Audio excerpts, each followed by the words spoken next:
బాల్యం ప్రతి ఒక్కరి జీవితంలో ఓ అందమైన వరం, ఓ మధురమైన జ్ఞాపకం. తెలిసి తెలియని వయసులో మరిచిపోలేని ఆనంద క్షణాలు ఎన్నో. ఇప్పుడంటే కలర్ టీవీలు, స్మార్ట్ టీవీలు వచ్చాయి గాని అసలు కలర్ టీవీయే కనిపించిన రోజుల్లో బ్లాక్ అండ్ వైట్ లో సాయంత్రం 4:30కు దూరదర్శన్లో ఋతురాగాలు చూసిన జ్ఞాపకం.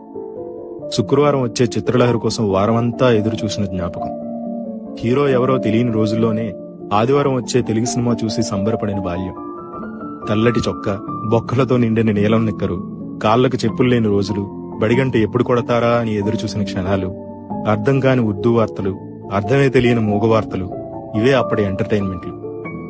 చప్పరించిన పెప్పర్మెంట్లు, చీకపడేసిన మామిడి టెంకలు, స్కూల్ ఇంటర్వెల్లో కొనుక్కుతున్న ఆశా చాక్లెట్లు, దోసిళ్లతో పట్టి తాగిన బోరింగ్ నీళ్లు, గంటకి ₹2 ఇచ్చి అద్దెకు తెచ్చుకున్న పొట్టి సైకిలు, అవే ఆనాటి మధుర జ్ఞాపకాలు. ప్రతి ఒక్కరి జీవితంలో ఎప్పటికీ మర్చిపోలేని మధురమైన క్షణాలు.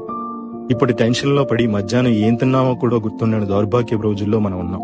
ఏడాది క్రితం పలానా పండుగ రోజున ఏం తిన్నామో గుర్తుంచుకునే వాళ్ళం అప్పటి తరం. గతం నాస్తి, జ్ఞాపకాలే ఆస్తి అనుకునే ప్రతి ఒక్కరికి ఈ చిన్న వీడియో అంకితం.